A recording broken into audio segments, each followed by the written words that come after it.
qual é a força, a potência, o poderio capaz de dominar o mundo?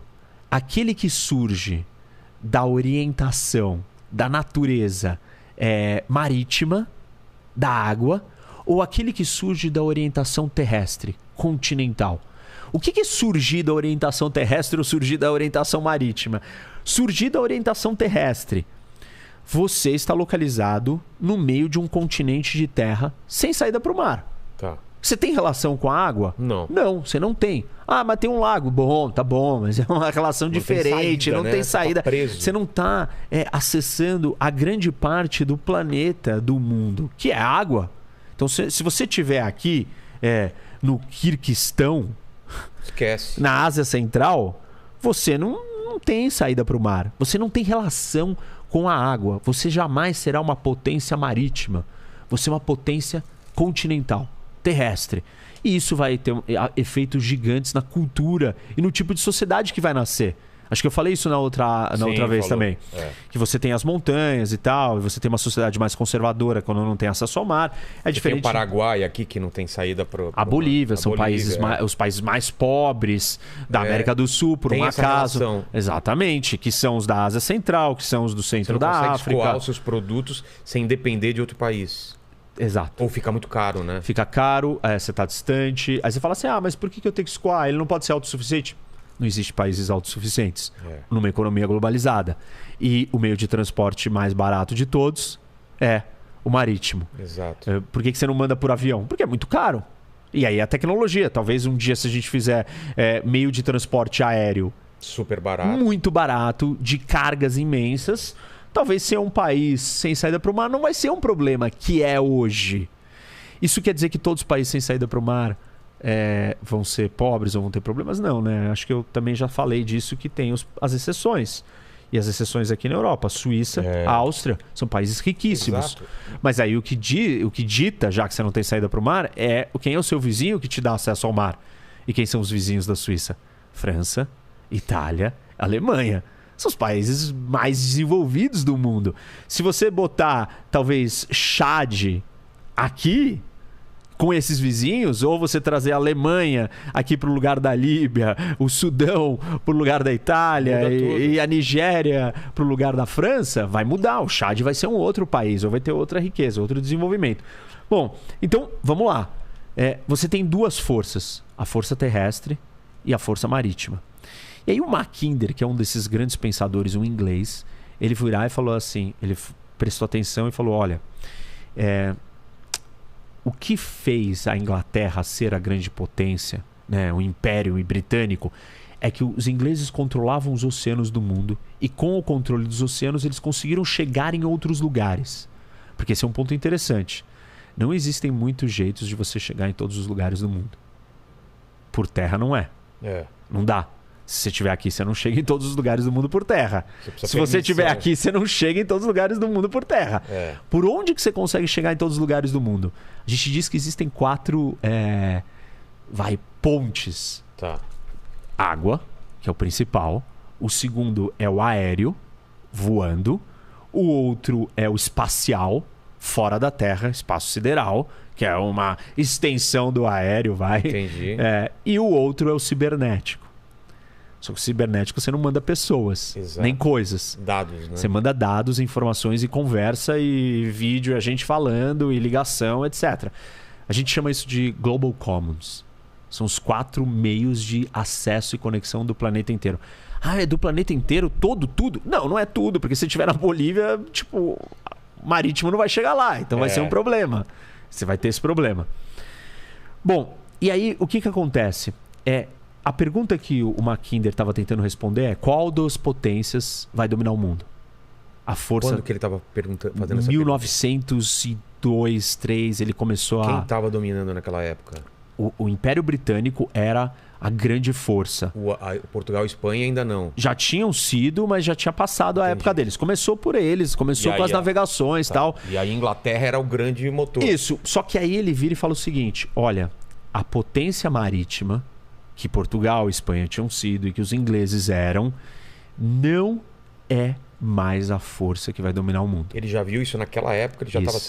Ele virou e falou assim: gente, é o seguinte, até agora tá todo mundo focando, porque antes dele veio um outro pensador que chama Alfred Mahan, que era um americano, da Marinha Americana, e ele disse: os oceanos e o controle do mar, das rotas marítimas, te faz ser a força mais poderosa do mundo, te faz dominar o mundo. Quem controlar os oceanos do mundo, quem controlar a água, a potência marítima vai dominar o mundo. Potências marítimas são as únicas forças capazes de dominar o mundo. Entendi. E o Mackinder veio e falou assim: não. Por quê? Tá acontecendo uma coisa. Ele virou e falou assim: olha, eu sei que as forças marítimas ganharam espaço porque houveram revoluções tecnológicas. Quais? Navegação a vapor, que a gente citou, Sim. e a construção desse canal aqui. Canal de Suez. Que mudou as rotas de navegação e permitiu que... Como que era antes? Você não passava por aqui. Ah, era fechado? Não existia. Esse canal sempre teve. Isso daqui é um estreito, não é um canal. Ah, não é um canal? É o Estreito de Gibraltar. Assim como o canal do Panamá Também não existia. Tá. Isso. E essas duas entendi. portais aqui mudaram... Isso é o humano que fez. Humano que fez. Deixa eu ver se... Tá, entendi. Deu, saiu, Tá. ficou bom. Então, o que Isso aconteceu? Isso mudou as distâncias. Claro. Em vez de você vir essa aqui, volta. navego aqui Cara, e que tal, doideira. e chegou aqui na Índia, você simplesmente desce aqui, entra, navega no Mediterrâneo, desce. Nossa. Olha como é muito mais curto. Exato. Do mesmo jeito que, né, vai acontecer agora dele vir por aqui e chegar aqui. É. Muito mais rápido do que mesmo vir por aqui. A rota pelo Ártico é mais fácil, mais rápida do que... Não é mais fácil, ela é mais rápida. Mais fácil ela vai ser quando derreter e se derreter totalmente e abrir as rotas de navegação. Bom, então o que aconteceu? Mudou isso e mudou o meio de transporte. Você conseguiu navegar a vapor mais rápido. Não esperar o vento te trazer para cá, para você pegar o impulso e virar e vir para cá. Que era assim, aliás. Era. Nossa, que Você não podia virar e falar assim: não, Quero ir daqui pra cá. Não, você tem que ver o vento, pra onde que tá a rota de vento. Nossa. E ficar se perdendo. E não só isso. Tivemos que inventar bússola, caravela. Tiveram uma série de evoluções marítimas que deram essa ascensão das potências marítimas. Quem são as potências marítimas? Aqueles que têm acesso ao mar. No caso, os primeiros foram os portugueses e os espanhóis. E dividiram as Américas em dois, dividiram o mundo, conquistaram o mundo inteiro. Exato. Depois dele vieram os holandeses, os ingleses, os franceses. E aí o Mackinder veio e fala assim: ó, legal, isso daqui é bonito, bacana, mas está surgindo uma outra revolução tecnológica. Uma outra rota, ou novas tecnologias equiparáveis à invenção da navegação a vapor e da construção do Canal de Suez, que são as grandes ferrovias intercontinentais. Estão sendo construídas. E a construção dessas ferrovias continentais vai conectar um espaço de terra, o maior espaço de terra do planeta. De terra contígua. Entendi. Você fala assim: aqui não tem muita terra? Tem, mas isso daqui tem conexão com o quê? Exato. Tá só com isso daqui. Mas é a Austrália? Não conecta. Onde que a gente tem o maior espaço de terra contíguo nesse mapa do mundo? Isso daqui, né? Isso. Eurásia. Este é o maior continente, o maior espaço de terra do mundo. E aí ele falou assim: se alguém conseguir maximizar, usar todo esse espaço na sua totalidade, esse povo, essa nação, esse grupo vai ficar muito rico e muito poderoso. Por quê? Porque é uma vasta área de recurso, é uma vasta área de concentração de pessoas.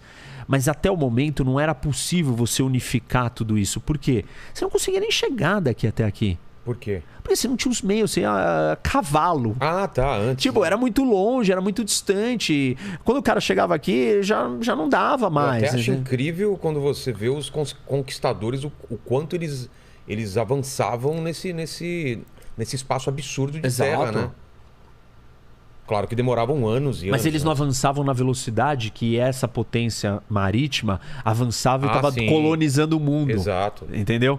E aí, com essas transformações, ele começou a perceber que este território aqui, da Eurásia, era muito mais importante do que toda a concentração que tinha nesse pequeno cantinho aqui, que era a Europa.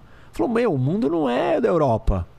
O mundo não é esses paisezinhos daqui dominando o mundo inteiro. O mundo não é isso. tem uma transformação aqui e essa transformação vai mudar todo esse equilíbrio de poder. E aí ele fala... ele já via a China também como essa potência, o Japão, a Não, Rússia... ele falava dessa região aqui. Entendi. E ele virou e falou assim... Aí ele dividiu essa região em duas partes. A primeira parte, ele circulou aqui não tanto para lá, mas aqui assim. Ele circulou assim, aqui, um coração na Eurásia. E no coração da Eurásia, ele virou e falou assim... Daqui você consegue acessar e bloquear todas as outras rotas e caminhos que a força marítima pode penetrar nesse lugar aqui. Vamos lá. Por quê? Quer dizer... Quer dizer que quem controlar esse espaço aqui vai estar dentro de uma fortaleza. Por quê? Porque quem tá fora, quem tá aqui fora, para chegar até isso daqui, não consegue. Entendeu? Quem tá de fora, as forças que estão de fora, se esse lugar aqui se expandir e ocupar e controlar todo mundo aqui dentro, ele vai ter muita terra, muita riqueza, muito recurso natural. E quem tá de fora não vai ter tamanho e força para contrapor o tamanho da riqueza daqui. Não, e se expandir isso daqui, a gente também tem uma parte populacional absurda, né? Isso. Olha a Índia, China, Paquistão aqui. O que ele diz, né? Que esse coração, partindo desse coração, você conseguir se consolidar e expandir, você vai ocupar muita coisa. E aí ele fala que isso daqui chama Heartland. Heartland. Que é a terra, coração. Que a maior parte fica na Rússia mesmo. Isso. E aí ele fala assim, a chave para acessar esse território é o leste da Europa. E aí ele parte da seguinte teoria, que é um axioma da geopolítica, que ele vira e fala assim, quem controla o leste europeu, ou Europa Oriental, controla o Heartland. Quem controla o Heartland controla a Ilha Mundo. Ilha Mundo é... Entendi. A Eurásia. Eurásia. Quem controla a Ilha Mundo controla o mundo.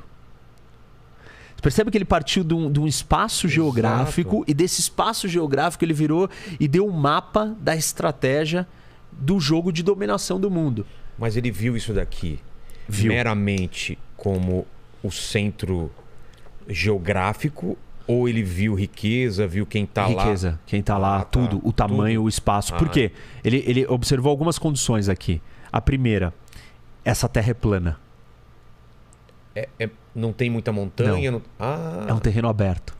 Ou seja, fácil expansão, fácil acesso, fácil ocupação, fácil geração de riqueza. Tem o Mar Cáspio no meio. E você está protegido do acesso das forças de fora. Por quê? Não tem saída para o mar. A saída para o mar dá... não tem saída para o Ártico. Não, isso daqui é congelado, não dá para sair por aqui. Isso daqui é um mar fechado, Mar Negro, Mar Cáspio, são mares fechados. E os rios todos não desembocam, não chegam nos oceanos. Então, você está numa caixa fechada, blindada, numa grande fortaleza com uma área muito rica. Muito rica no sentido de você ser plano.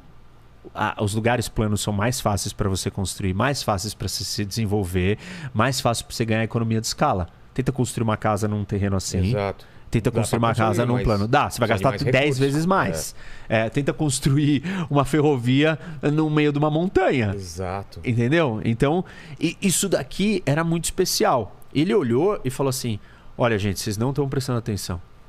O poderio britânico, a Pax Britânica, o Império Britânico, corre um sério risco e uma ameaça de que uma força continental que vai surgir do leste, daqui, do centro do coração do Heartland da Eurásia, vai poder dominar o mundo inteiro. E aí começou o problema, porque ele olhou e falou assim, tem um país-chave no meio da Europa que está numa posição estratégica continental. Esse país ele é primariamente uma força continental. Ele tem acesso ao mar aqui em cima. Isso traz muita riqueza para a Alemanha. Mas ele não é um mar, não é uma saída muito fácil desse lado. Desse lado, a navegação não é tão simples, não tá um grande oceano, ele tem que atravessar outros lugares. A Alemanha é primariamente uma potência continental. Certo? Então, ele virou e falou assim: se a Alemanha se juntar com a Rússia, aí acabou pro mundo.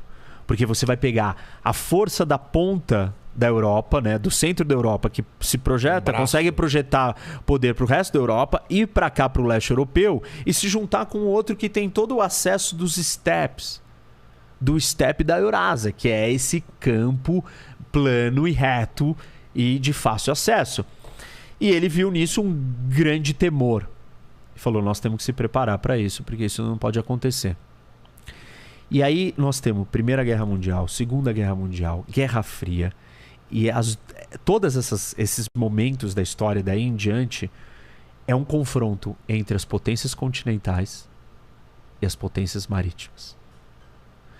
Potência marítima representada inicialmente pelo Reino Unido e depois pelos Estados Unidos. Os Estados Unidos é uma potência marítima? É.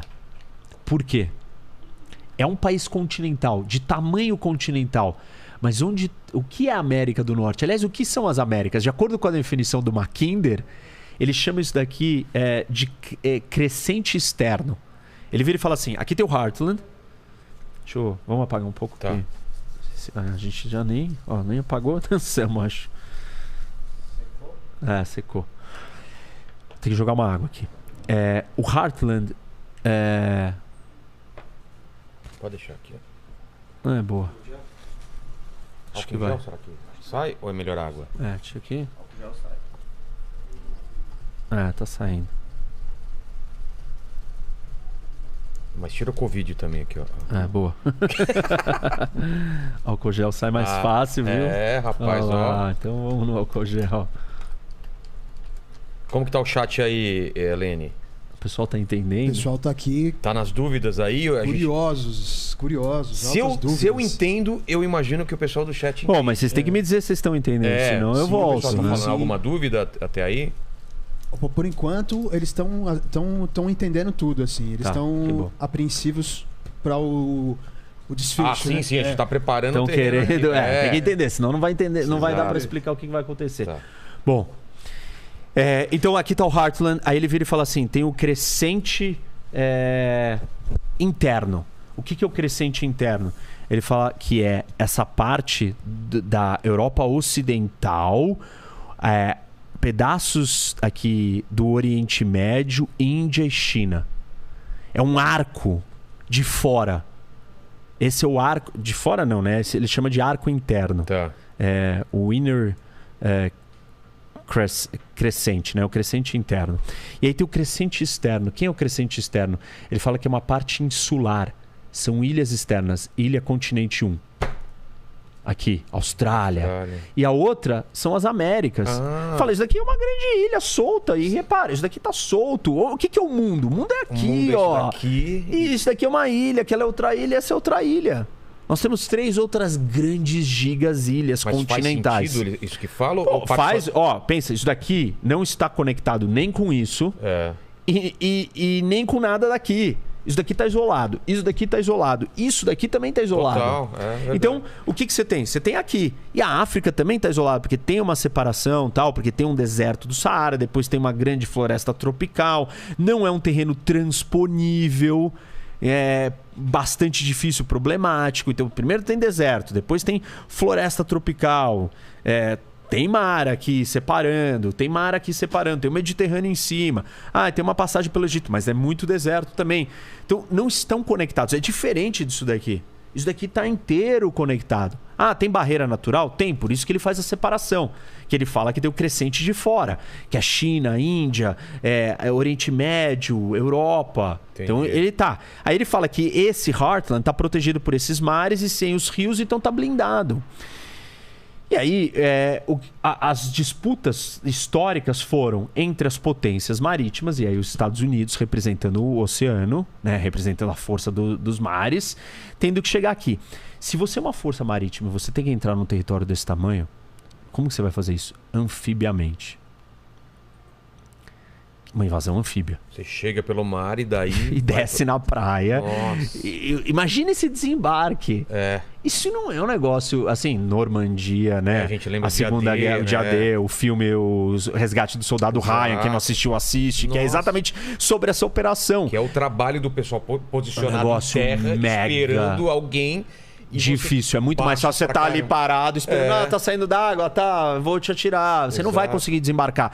Então, se você constrói uma riqueza muito grande, você tá numa fortaleza, é muito mais fácil essa riqueza daqui construir uma grande marinha oceânica capaz de chegar nas costas e das costas dominar o resto do mundo do que a força marítima penetrar aqui dentro. Entendi. Qual é a estratégia, então, para evitar que isso nasça e aconteça?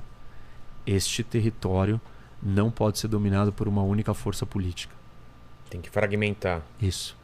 E aí ele sugere a criação de um cordão de isolamento, de separação entre a Alemanha e a Rússia. Porque lembra que ele estava com medo?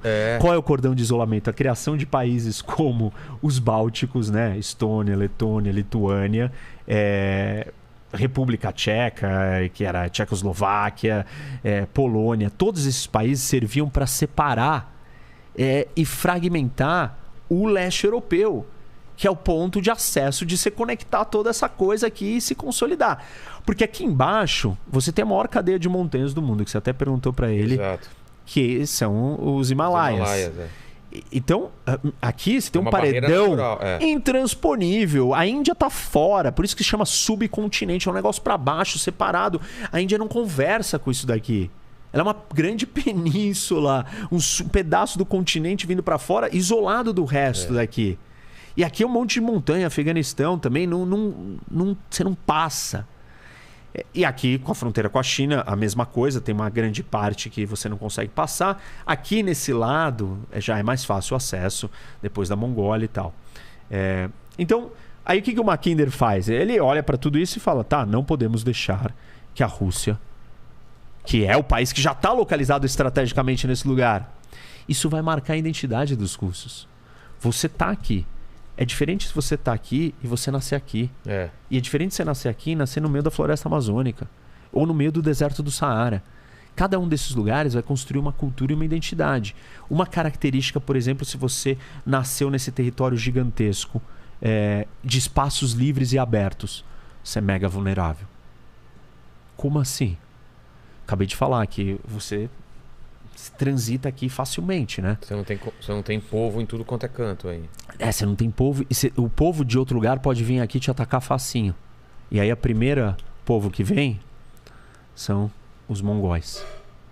São os cavaleiros que você citou, os nômades, conquistadores que vêm e atacam. E aí o começo do nascimento desse povo aqui, né?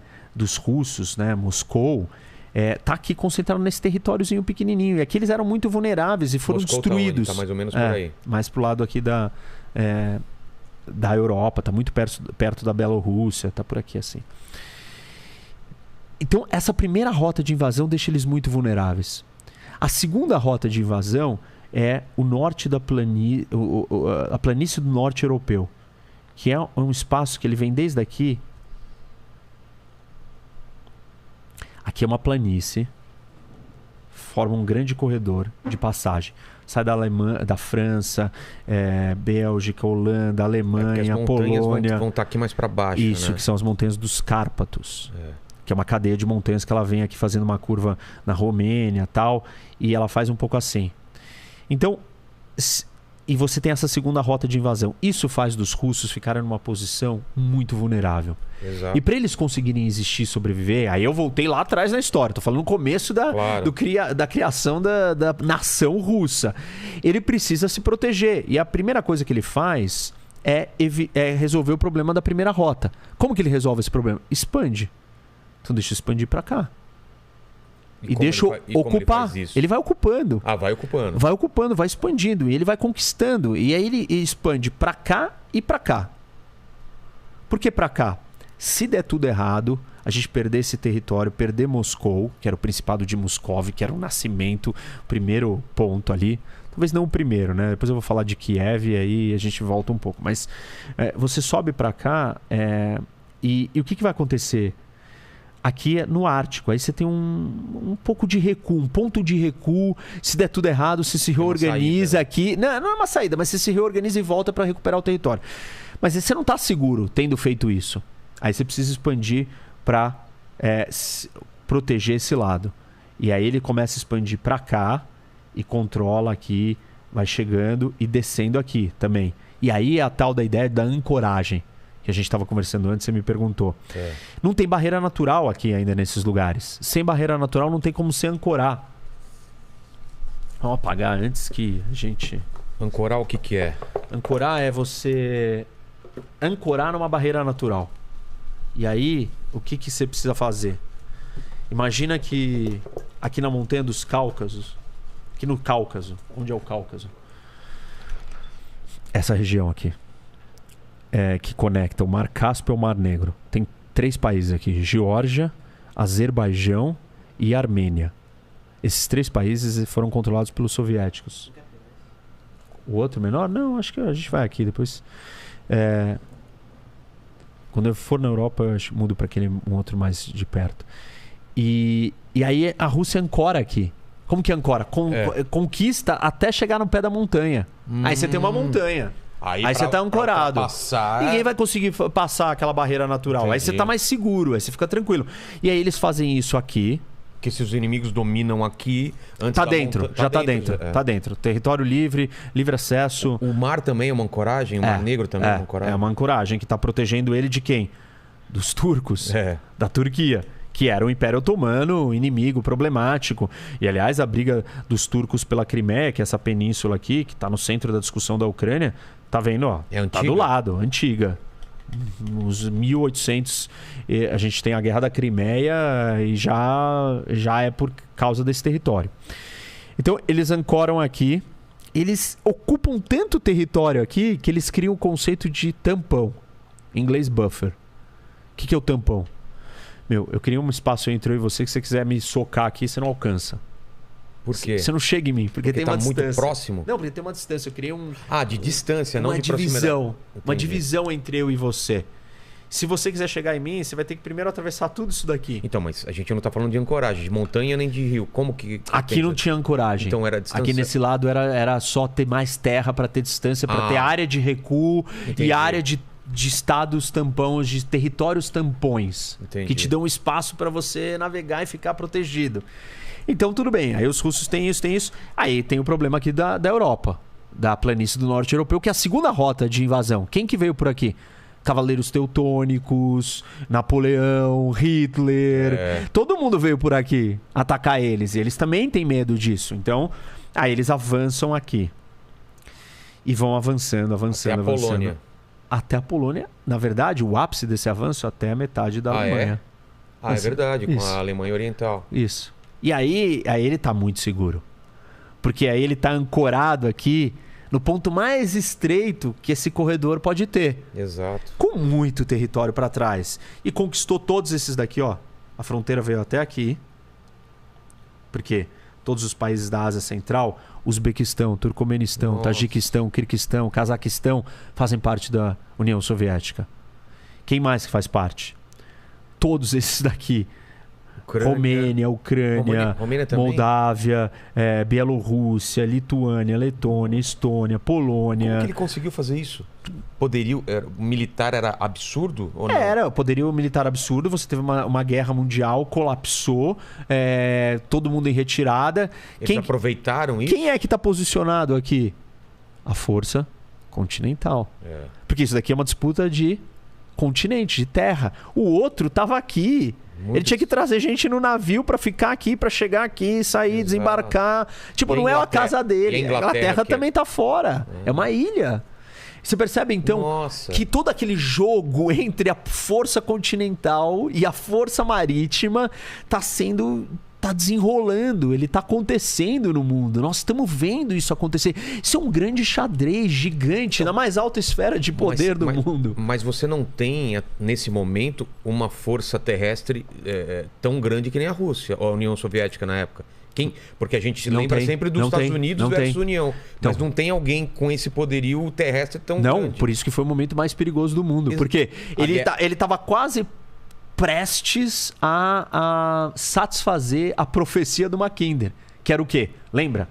Quem controla o leste europeu, controla o Heartland. Quem controla o Heartland, controla a Ilha Mundo. Quem controla a Ilha Mundo, controla o mundo.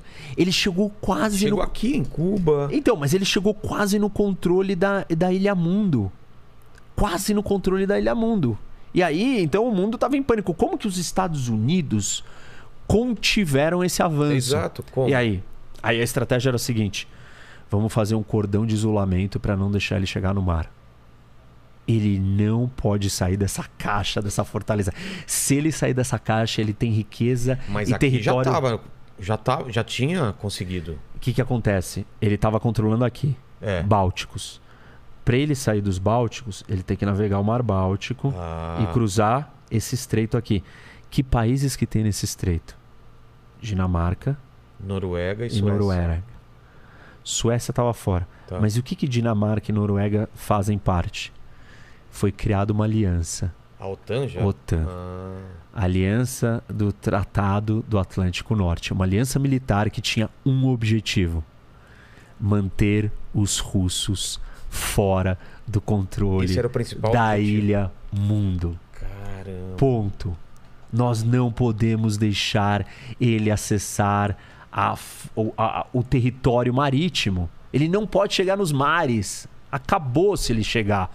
Porque ele já está muito grande, ele vai estar muito rico, ele vai construir uma grande frota naval e vai acessar as outras ilhas do mundo. Essa aliança bloqueou o acesso soviético, a saída soviética por aqui, e bloqueou o acesso soviético, a saída soviética por aqui. Porque os soviéticos controlavam a Ucrânia, certo? Romênia, tudo isso daqui, né? E aí eles têm acesso ao Mar Negro, então. Controlavam Geórgia, controlavam todos esses países. Mas para sair do Mar Negro você precisa passar nesse estreito, que é Bósforo, da Turquia. E aí a Turquia então tem que fazer parte do quê? Da OTAN. Da OTAN. Porque a gente tem que fechar as saídas e estrangular. Ah, mas por que ele não sai por aqui? Porque Vladivostok tá aqui, ó, nessa parte do mundo. Esse mar aqui congela. Nossa. 4 meses por ano. Ah, por que ele não sai aqui por cima? Tudo congelado. Rússia não tem acesso a mares que não congelam. O único que não congela é o Mar Negro. E para ele sair do Mar Negro, ele precisa passar da Turquia. Ele precisa passar pelo estreito. A Turquia era da OTAN. Fizeram um grande cordão de isolamento. Nossa. Uma estratégia de contenção e não deixar ele crescer. O que mais que eles falaram? Se você avançar mais um milímetro na Europa, nós vamos usar bombas atômicas. Usaremos bombas atômicas. Por quê? Isso foi uma ameaça velada ou foi uma real? Coisa... Real? Real. O poderio bélico de soldados e tanques da União Soviética era incomparável ao poderio e às forças terrestres do resto que sobrou do Ocidente. Entendeu? Porque olha o que sobrou de espacinho aqui pra você ter de gente aqui pra conter tudo isso daqui. Então o único jeito era você usar armas atômicas e falar assim: se você tentar conquistar o resto da Europa, você vai cruzar uma linha e eu vou usar bomba atômica. E esse era o pânico da Alemanha, voltando pro que eu tava falando no começo, entendeu? Imagina a Alemanha olhando pra essa situação falando assim: meu, vai ter uma guerra nuclear e vai ser em mim. Porque, tipo, aqui era onde chegou o máximo. Então a guerra ia ser ali, ia ser na Alemanha. Isso criou um pavor, seguido de uma história de destruição, de terror, que foi o nazismo, o Holocausto, a Segunda Guerra Mundial e tal. Então os alemães saíram dali com uma cultura diferente. Bom, o que aconteceu? Quando a Rússia ficou desse tamanho gigantesco, ela se deparou com outro problema. Antes os inimigos estavam do lado de fora da fronteira, certo? Claro. Eram os mongóis, eram não sei quem, vindo atacar. Agora, parte desses povos inimigos... São dentro. São parte do território que eu conquistei. E eu tenho que gerenciar eles. E aí nasce um imperativo geopolítico para a Rússia, que é gerenciar e administrar esses povos que não são seus povos. Como que você faz isso? Estão muito felizes de estar junto. Claro. Como que você faz isso? Você precisa simplesmente de um aparato de segurança interno, de repressão monstruosa. E aí tem um monte de aberrações, desde genocídio fabricado na Ucrânia causado por fome, campos de concentração, campos de concentração na Rússia, extermínio, migração forçada, relocação de gente. Nossa. Tipo assim, você tem que criar uma engenharia do terror aqui. Mas por quê?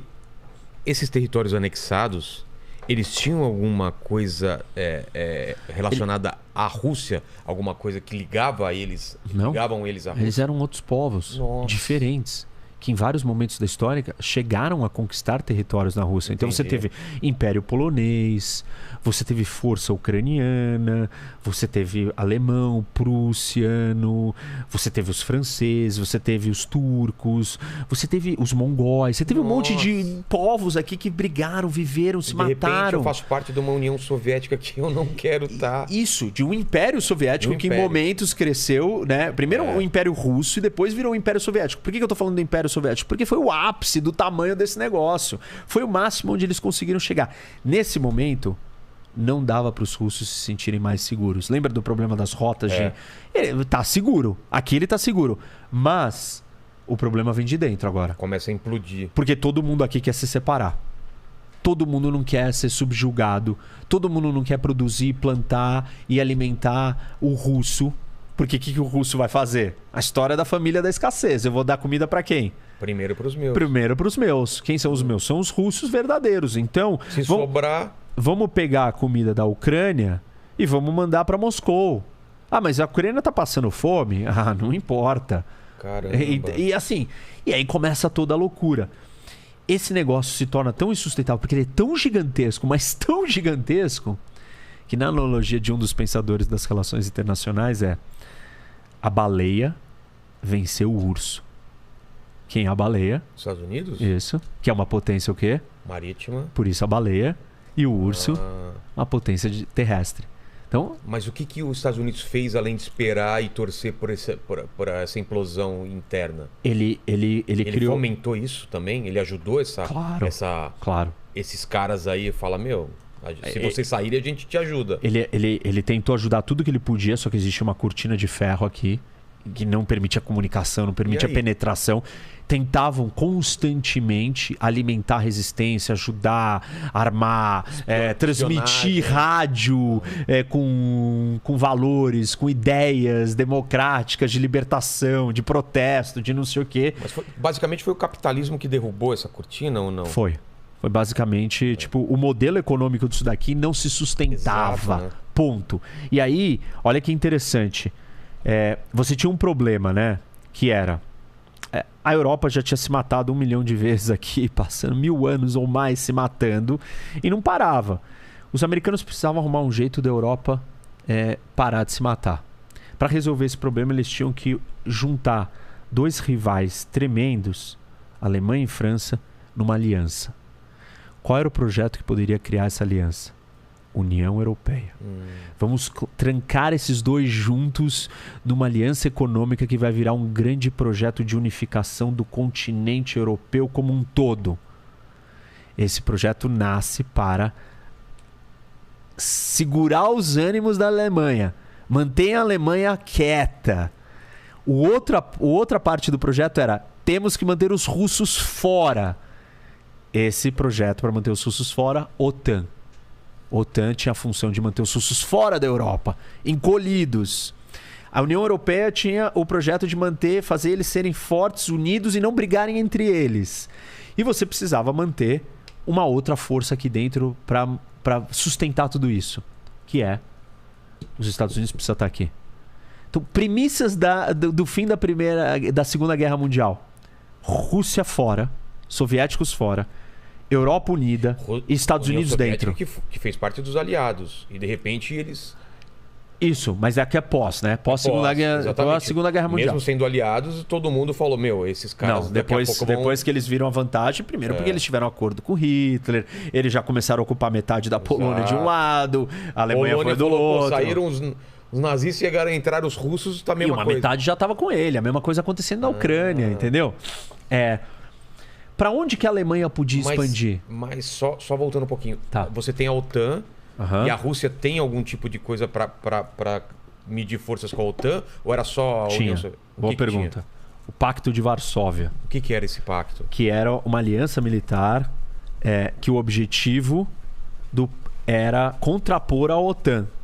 Então a União Soviética juntou toda essa turma aqui, todos esses territórios conquistados, e colocou juntos numa grande aliança militar para contrapor a aliança da OTAN.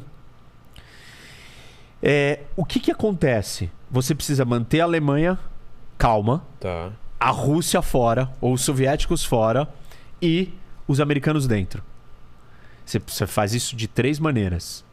Você reconstrói a Europa, você cria a União Europeia e você cria a OTAN. Reconstruir a Europa significa que esse mercado vai ser pujante, vai ter dinheiro, vai comprar, vai ter que criar laços comerciais com os Estados Unidos. A União Europeia resolve a briga interna entre eles. E a OTAN une todo mundo para ter força suficiente para segurar esse território aqui que quer expandir, porque o tabuleiro está desenhado desse jeito, porque o mundo foi dado desse jeito. Todo mundo vendo isso. Isso. Então, esse era o plano. Mas e o medo deles, dos Estados Unidos, virar uma nova potência e subjugar eles? Não existia? Não, porque os Estados Unidos estava salvando e ajudando eles. Financeiramente? Tava, Plano Marshall. Plano Marshall. Reconstruiu a Europa. Os europeus não tinham dinheiro para gastar com arma para entrar na OTAN. Eles estavam quebrados e destruídos. Os Estados Unidos falaram, deixa comigo. Isso, beleza, eu vou reconstruir vocês. Tá aí, toma. E outra coisa, não podia ascender mais ao poder nenhum nacionalista louco, fascista, falando, tá vendo, nós estamos destruídos pra guerra por causa dos outros, vamos matar todo mundo, é tudo culpa de todo mundo. Se você deixasse a situação econômica com esse cenário degradante, você ia facilitar certas ideias políticas prosperarem. Entendi. Então você precisou simplesmente dar um jeito dessas pessoas verem perspectiva de vida na democracia, na economia aberta. E aí os Estados Unidos começou a criar laços com ele. O Reino Unido a Inglaterra naturalmente já tinha um laço mais fechado com os Estados Unidos, então precisava convencer França e Alemanha. Isso, e o resto da Europa precisava prosperar, e o Reino Unido também estava quebrado e destruído. Todo mundo estava destruído. Todo mundo estava destruído. Então precisava reconstruir a Europa inteira. Plano Marshall, ele vem fazer isso para reativar a economia, melhorar a qualidade de vida, dar esperança para as pessoas, e elas olharam e falaram assim, bom, eu não vou ser refém do quê? Do discurso simplista que vai dizer que não, vocês estão passando fome aqui na União Soviética, ninguém passa fome, todo mundo tem tudo, é tudo igual para todo mundo. E o apelo dos partidos comunistas na Europa, dada a situação, era muito grande naquela hora. Ah, é? Então você tinha que fazer alguma coisa rápido. E a estratégia foi fazer isso. Tem um outro elemento que acontece na história aqui durante a guerra, que faz uma transição da potência marítima. As potências marítimas, elas mudam. A gente falou aqui, mas eu não expliquei como que isso aconteceu. A potência marítima era o Reino Unido. Só que ele já não é páreo mais para uma coisa desse tamanho. Exato. Então a gente precisa de uma potência marítima mais forte, maior zona, continental, mais gigantesca, com espaço de terra também para gerar riqueza, para ter soldado, para ter comida, para ter indústria, para ter coisas suficientes que sejam capazes de se contrapor a um negócio desse tamanho. Aliás, aqui você tem a maior terra arável contígua do mundo. Ah, é? Dentro de uma única administração política. Mais que o Brasil. Mais que o Brasil. Pô.